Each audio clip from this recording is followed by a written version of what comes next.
سیرت مصطفیٰ صلی اللہ علیہ وآلہ وسلم کی قسط نمبر 66 آج شروع کی جائے گی۔ فتح مکہ کا ذکر ہو رہا تھا۔ تاجدار دو عالم صلی اللہ علیہ وآلہ وسلم نے مکہ کی سرزمین میں قدم رکھتے ہی جو پہلا فرمان جاری فرمایا وہ یہ اعلان تھا کہ جس کے لفظ لفظ میں رحمتوں کے دریا موجے مار رہے ہیں،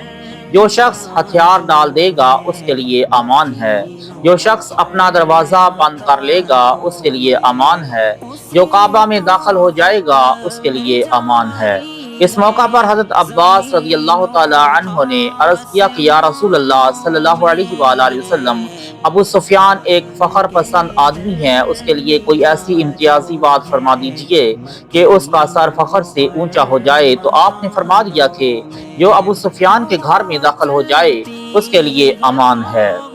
اس کے بعد ابو سفیان مکہ میں بلند آواز سے پکار پکار کر اعلان کرنے لگا، اے قریش، محمد صلی اللہ علیہ وآلہ وسلم اتنا بڑا لشکر لے کر آ گئے ہیں کہ اس کا مقابلہ کرنے کی کسی میں بھی طاقت نہیں ہے۔ جو ابو سفیان کے گھر میں داخل ہو جائے اس کے لیے امان ہے۔ ابو سفیان کی زبان سے یہ کم ہمتی کے بات سن کر اس کی بیوی ہند بنت عتبہ جلد بھن کر کباب ہو گئی اور طیش میں آ کر ابو سفیان کی مونچھ پکڑ لی اور چلا کر کہنے لگی کہ اے بنی کنانہ، اس کم بخت کو قتل کر دو، یہ کیسی بزدلی اور کم ہمتی کی بات بک رہا ہے۔ ہند کی چیخ و پکار کی آواز سن کر تمام بنو کنانہ کا خاندان ابو سفیان کے مکان میں جمع ہو گیا اور ابو سفیان نے صاف صاف کہہ دیا کہ اس وقت غصہ اور طیش کی باتوں سے کچھ کام نہیں چل سکتا۔ میں پورے اسلامی لشکر کو اپنی آنکھ سے دیکھ کر آ رہا ہوں اور میں تم لوگوں کو یقین دلاتا ہوں کہ اب ہم لوگوں سے محمد صلی اللہ علیہ وآلہ وسلم کا مقابلہ نہیں ہو سکتا۔ یہ خیریت ہے کہ انہوں نے اعلان کر دیا ہے کہ جو ابو سفیان کے مکان میں چلا جائے اس کے لیے امان ہے، لہٰذا زیادہ سے زیادہ لوگ میرے مکان میں آ کر پناہ لے لیں۔ ابو سفیان کے خاندان والوں نے کہا، تیرے مکان میں بھلا کتنے انسان آ سکیں گے؟ ابو سفیان نے بتایا کہ محمد صلی اللہ علیہ وآلہ وسلم نے ان لوگوں کو بھی امان دے دی ہے جو اپنے دروازے بند کر لیں، یا مسجد حرام میں داخل ہو جائیں یا ہتھیار ڈال دیں۔ ابو سفیان کا یہ بیان سن کر کوئی ابو سفیان کے مکان میں چلا گیا، کوئی مسجد حرام کی طرف بھاگا، کوئی اپنا ہتھیار زمین پر رکھ کر کھڑا ہو گیا۔ حضور صلی اللہ علیہ وآلہ وسلم کے اس اعلان رحمت نشان یعنی مکمل امن و امان کا فرمان جاری کر دینے کے بعد ایک قطرہ خون بہنے کا کوئی امکان ہی نہیں تھا، لیکن اکرمہ بن ابی جہل اور سفیان بن امیہ، سہیل بن عمر اور جماش بن کیش نے مقام خندمہ میں مختلف قبائل کے اوباش کو جمع کیا تھا۔ ان لوگوں نے حضرت خالد بن الولید رضی اللہ تعالیٰ عنہ کی فوج میں سے دو آدمیوں، حضرت قرظ بن جابر فہری اور جیش بن اشعر رضی اللہ تعالیٰ عنہما کو شہید کر دیا اور اسلامی لشکر پر تیر برسانا شروع کر دیا۔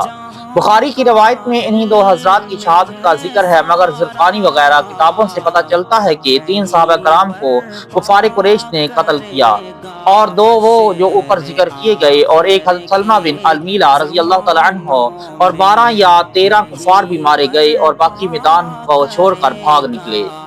حضور صلی اللہ علیہ وآلہ وسلم نے جب دیکھا کہ تلواریں چمک رہی ہیں تو آپ نے دریافت فرمایا کہ میں نے تو خالد بن ولید کو جنگ کرنے سے منع کر دیا تھا، پھر یہ تلواریں کیسی چل رہی ہیں؟ لوگوں نے عرض کیا کہ پہل کفار کی طرف سے ہوئی ہے، اس لیے لڑنے کے سوا حضرت خالد بن ولید کی فوج کے لیے کوئی چارہ کار ہی نہیں رہ گیا تھا۔ یہ سن کر ارشاد فرمایا کہ قضاء الہی یہی تھی اور اللہ نے جو چاہا وہی بہتر ہے۔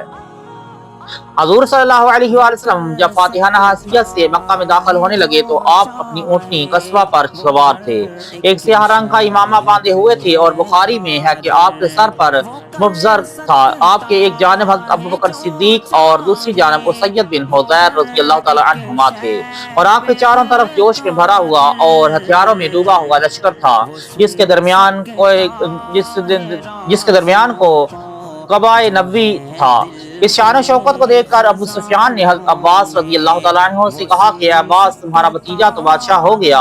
حضرت عباس رضی اللہ تعالیٰ عنہ نے جواب دیا کہ تیرا برا ہو اے ابو سفیان، یہ بادشاہ نہیں ہے بلکہ یہ نبوت ہے۔ اس شاہانہ جلوس کے جاہ و جلال کے باوجود شہنشاہ رسالت کی شان تواضع کا یہ عالم تھا کہ آپ سورہ فتح کی تلاوت فرماتے ہوئے اس طرح سر جھکائے ہوئے اونٹنی پر بیٹھے ہوئے تھے کہ آپ کا سر مبارک اونٹنی کے پالان سے لگ جاتا تھا۔ آپ کی یہ کیفیت تواضع اللہ تعالیٰ قدوس کا شکر ادا کرنے اور اس کی بارگاہ عظمت میں اپنے عجز و نیاز مندی کا اظہار کرنے کے لیے تھی۔ بخاری کی روایت ہے کہ حضور صلی اللہ علیہ وآلہ وسلم فتح مکہ کے دن حضرت علی رضی اللہ تعالیٰ عنہ کی بہن ام ہانی بنت ابی طالب کے مکان پر تشریف لے گئے اور وہاں غسل فرمایا، پھر 8 رکعت نماز چاشت پڑھی۔ یہ نماز بہت ہی مختصر طور پر ادا فرمائی، لیکن رکوع و سجدہ مکمل طور پر ادا فرماتے رہے۔ ایک روایت میں یہ بھی آیا ہے کہ آپ نے حضرت بی بی ام ہانی رضی اللہ تعالیٰ عنہا سے فرمایا کہ کیا گھر میں کچھ کھانا بھی ہے؟ انہوں نے عرض کیا کہ یا رسول اللہ صلی اللہ علیہ وآلہ وسلم، کچھ روٹی کے چند ٹکڑے ہیں، مجھے بڑی شرم دامگیر ہوتی ہے کہ اس کو آپ کے سامنے پیش کر دوں۔ ارشاد فرمایا کہ لاؤ، پھر آپ نے اپنے دست مبارک سے ان خشک روٹیوں کی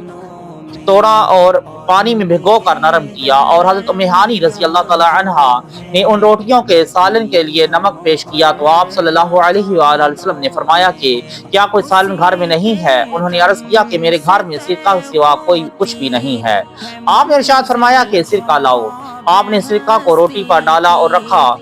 اور کھا کر اللہ تعالیٰ کا شکر بجا لائے۔ پھر فرمایا کہ سرکہ بہترین سالن ہے، اور جس گھر میں سرکہ ہوگا اس کے گھر والے محتاج نہ ہوں گے۔ پھر حضرت ام ہانی رضی اللہ تعالی عنہا نے عرض کیا کہ یا رسول اللہ صلی اللہ علیہ وآلہ وسلم، میں نے حارث بن ہشام یعنی ابو جہل کے بھائی اور زہیر بن امیہ کو امان دے دی ہے، لیکن میرے بھائی حضرت علی ان دونوں کو اس جرم میں قتل کرنا چاہتے ہیں ان دونوں نے حضرت خالد بن ولید کی فوج سے جنگ کی ہے۔ تو حضور صلی اللہ علیہ وآلہ وسلم نے فرمایا کہ اے ام ہانی، جس کو تم نے امان دے دی اس کے لیے ہماری طرف سے بھی امان ہے۔